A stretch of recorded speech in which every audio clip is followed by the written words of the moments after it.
Hey there, Rambo fans. This is Wesatron. Today we're going to be taking a look at NECA's First Blood Rambo, I guess technically John J. Rambo action figure. This is from Series 2 of the Rambo series by NECA, and this cost me $10. These are getting clearanced out at TRU, and you can see on the packaging here, $16.99, now on green clearance. Brought it to, I think, $10.19 in my area, which is Louisville, Kentucky. So hopefully they're on the same clearance everywhere, but just in case. For 10 bucks, awesome figure. I was kind of holding out on this figure because, like most people, I wanted to get the First Blood Part 2 figure, but I couldn't pass this. I mean, this is a really great movie. I think this is a very stylistically very different, thematically very different from all the other Rambo movies. In terms of troops and how they dealt with Vietnam and everything. Very interesting movie, very cool movie. So I am glad to actually have this figure. I've been watching him for a while, and I keep second guessing myself, but for 10 bucks, it was a no-brainer. Had to do it. In terms of articulation, this guy is loaded down, and he is wonderful. He's got a really nice range of motion.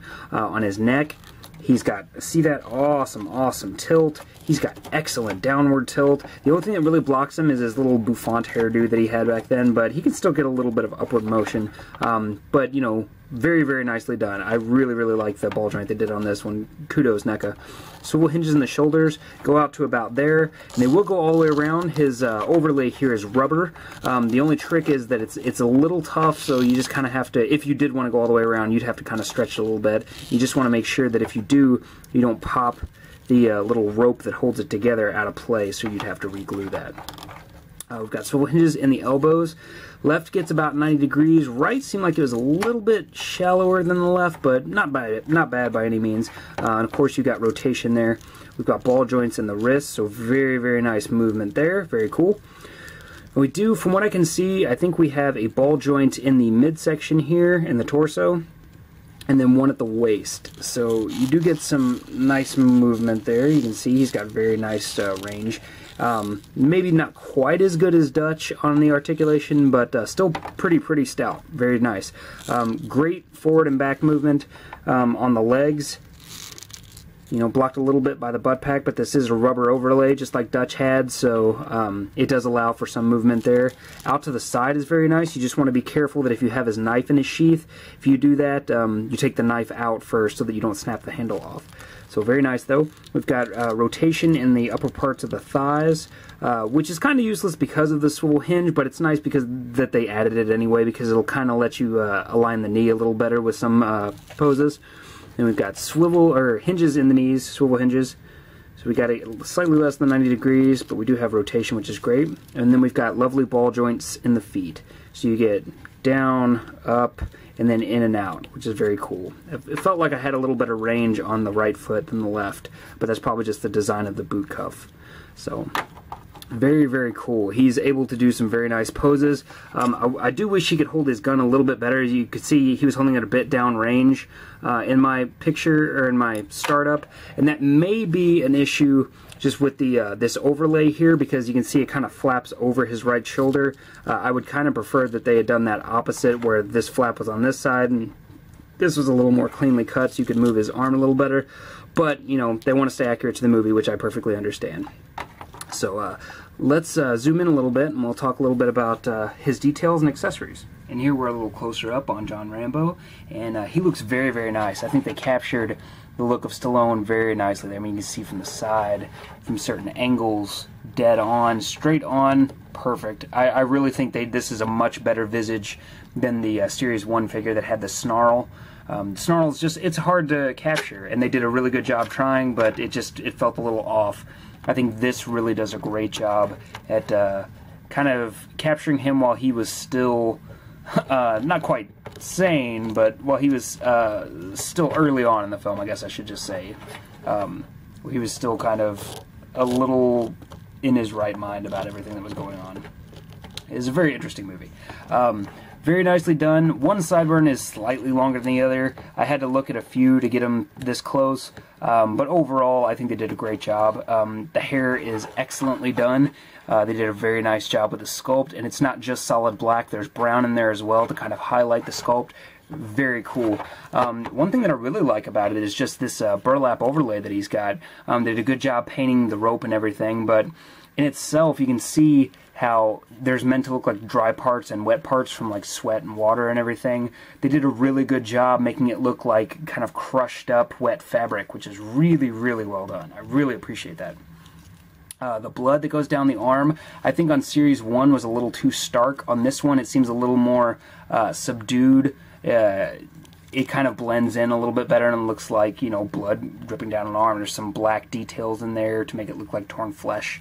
Very, very cool work, and nice washes on this. This is that kind of translucent plastic they've been using lately. They did some very nice washes to kind of bring that out. The jeans look great. They've got some brown in them to help bring out the sculpt. Very nice sculpt with the stitching down the pants and everything. NECA is really, really good with clothing. They really knocked it out of the park on this. We do have peg holes on the bottom, not very detailed on the bottom, but the rivets and everything, or what are these called? Grommets? Or are those the things on the ends of laces? I can't remember. But they look really nice on the boots. Very well done. It's got like a leather quality to kind of bring out all those details. They did a nice little wash on it as well. So very, very cool. Now, I complained a little bit on the Dutch figure about his accessories being too small. I think that they actually did that much better this time around. This is an M16A1, if I'm not mistaken, and it feels like it's much closer in scale to what it should be. So I really, really dig that. The M16 is different from the M4 in that it's got a solid stock, which some M4s I think may still have, but it's also much longer.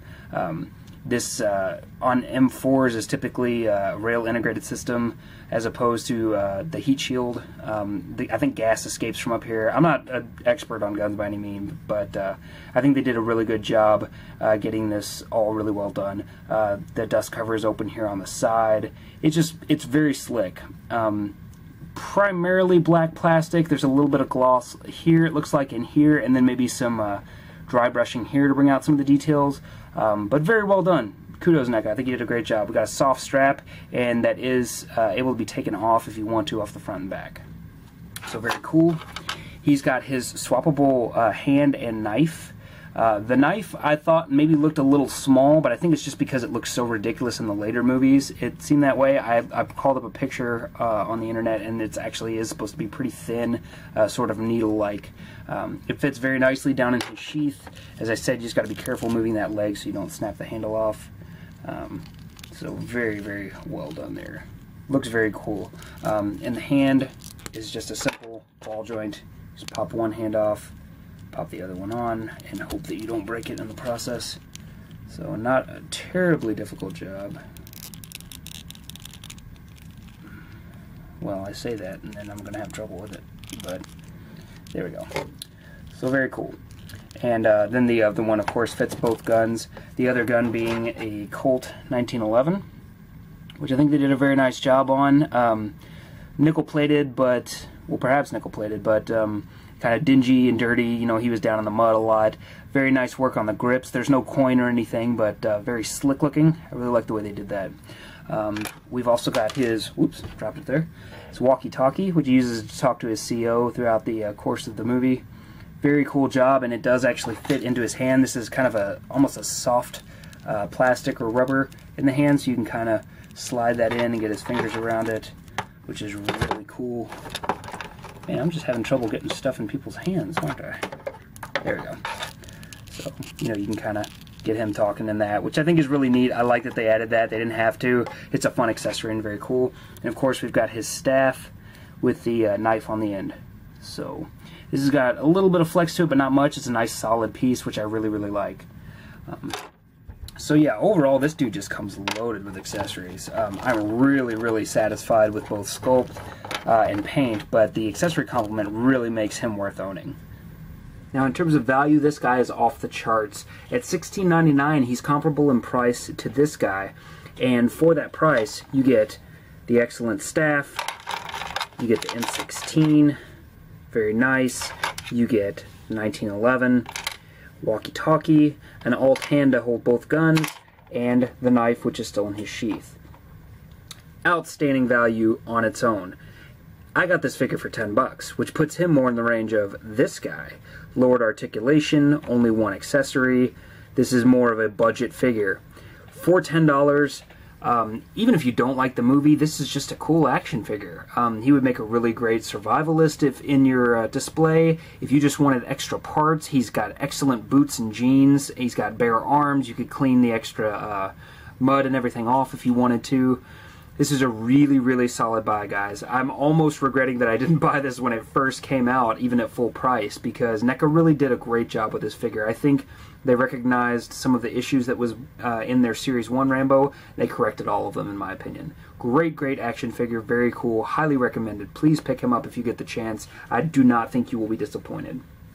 That's it for this review. If you have any questions or comments, please throw them in the box below, and I'll be glad to get back to you as soon as possible. Thanks to all the subscribers and regular viewers. I really appreciate it, you guys. And if you need anything, let me know. Thanks for tuning in. I'll talk to you later.